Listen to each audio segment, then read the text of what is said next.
बिहारी वाजपेयी एक युग थे, एक ऐसी शख्सियत थे जिसने अपनी बातों से हर किसी को मंत्रमुग्ध किया। अटल बिहारी वाजपेयी राजनीतिक के आसमान का एक ऐसा चमकता हुआ सितारा जो अब इस दुनिया में नहीं है, लेकिन उनकी बातें आज भी लोगों को झकझोर कर रख देती हैं। अटल बिहारी वाजपेयी एक ऐसी शख्सियत रहे हैं जिन्होंने संसद में खड़े होकर भाषण दिए, ऐसे भाषण जिसने विपक्षी दलों की भी आंखें खोली। उनके भाषणों की सबसे खास बात जानते हैं आप क्या रही? उनके भाषण इसलिए खास थे क्योंकि वो शब्दों की गरिमा या मर्यादा को कभी नहीं लांघते थे। उन्होंने हमेशा अपने कला से, अपने बोलने की कला से, लोगों को बातें समझाने की कला से अपनी बात को शब्दों के जरिए कुछ इस तरह परोसा कि उन बातों ने लोगों को सोचने पर विवश जरूर किया, लेकिन कभी किसी के दिल को ठेस नहीं पहुंचाई। आज हम आपको अटल बिहारी वाजपेयी के उस भाषण के बारे में बताएंगे जो उन्होंने जब दिया तो संसद गूंज उठी। हम आपको उनके उस भाषण के बारे में बताएंगे जिसे आज भी लोग याद करते हैं। उस भाषण में अटल जी ने विपक्षी दलों से सवाल किया था कि आप सत्ता के लिए लड़ रहे हैं, आपको सत्ता तो मिल जाएगी, लेकिन इस बटी हुई सत्ता को पाकर आप राष्ट्र का विकास कैसे करेंगे? अटल जी का वो भाषण जिसे सुनने के बाद लगता है कि वाकई 14 दिन के वो ऐसे प्रधानमंत्री बने थे जिन्हें देश हित में कुछ करना था। अटल जी की वो नीतियां जो आज भी लोग कहते हैं कि अगर देश में अपनाई जाएं तो देश की प्रगति में 4 चांद लगेंगे। उनके उस भाषण के बारे में हम आपको बताएंगे और साथ ही एक वीडियो दिखाएंगे कि कैसे आज उनके 97वें जन्मदिन के मौके पर राजनेताओं ने उन्हें याद किया है, किस तरीके से पुष्पार्पण किया है। इसका खास वीडियो भी आपको दिखाएंगे, सुनिए जरा। अटल बिहारी वाजपेयी जितने बड़े राजनेता थे उतने ही शानदार वक्ता भी।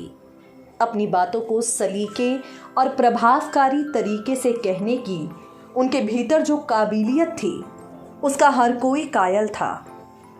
आज इस खास रिपोर्ट में हम आपको उनके कुछ ऐसे भाषण के बारे में बताएंगे जिन्हें आज भी लोग जब सुनते हैं उनके रोंगटे खड़े हो जाते हैं। अटल बिहारी वाजपेयी ने 1996 में अपनी 13 दिन की सरकार गिरने के बाद ये भाषण दिया। वाजपेयी के नेतृत्व वाली सरकार महज 1 वोट से संसद में बहुमत साबित नहीं कर पाई। अटल बिहारी वाजपेयी को पीएम पद से इस्तीफा देना पड़ा और इस इस्तीफे से पहले लोकसभा में उन्होंने एक ऐसा भाषण दिया जो आज भी यादगार है।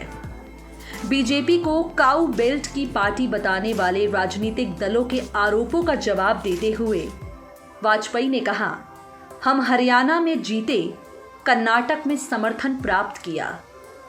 ये ठीक है कि हम केरल और तमिलनाडु में उतने शक्तिशाली नहीं हैं, लेकिन हमारा संगठन है। पश्चिम बंगाल में भी हम 10% से थोड़ा कम वोट पा पाए हैं। अगर आप वोट की बात करें तो 10% वोट की बात करिए। इस सदन में एक एक व्यक्ति की पार्टी है और वो हमारे खिलाफ जमघट करके हमें हटाने का प्रयास कर रहे हैं। उन्हें प्रयास करने का पूरा अधिकार है, मगर वो एक एक व्यक्ति की पार्टी एकला चलो रे चलो एकला अपने चुनाव क्षेत्र से और दिल्ली में आकर हो जाओ इकट्ठे रे। किस लिए इकट्ठे हो जाओ? देश के भले के लिए स्वागत है। हम भी अपने ढंग से देश की सेवा कर रहे हैं। हमारे इन प्रयासों के बीते 40 साल की साधना है। ये कोई आकस्मिक जनादेश नहीं है, ये कोई चमत्कार नहीं है।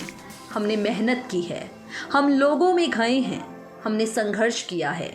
पार्टी 365 दिन चलने वाली पार्टी है। ये कोई चुनाव में कुकुरमुत्ते की तरह खड़े होने वाली पार्टी नहीं है। आज हमें अकारण कटघरे में खड़ा किया जा रहा है क्योंकि हम थोड़ी ज्यादा सीटें नहीं ला सके। हम मानते हैं हमारी कमजोरी है, हमें बहुमत मिलना चाहिए। राष्ट्रपति ने हमें अवसर दिया, हमने उसका लाभ उठाने की कोशिश की, लेकिन सफलता नहीं मिली, वो अलग बात है। हम फिर भी सदन में सबसे बड़े विरोधी दल के रूप में बैठेंगे और आपको हमारा सहयोग लेकर सदन चलाने में और ठीक तरह से चलाने में सहयोग चाहिए होगा, इस बात को मत भूलिए। हम सदन चलाने में, ठीक तरह से चलाने में आपको सहयोग देंगे, इसका आश्वासन देते हैं। मगर सरकार आप कैसी बनाएंगे, वो किस कार्यक्रम पर बनेगी, वो सरकार कैसे चलेगी, मैं नहीं जानता।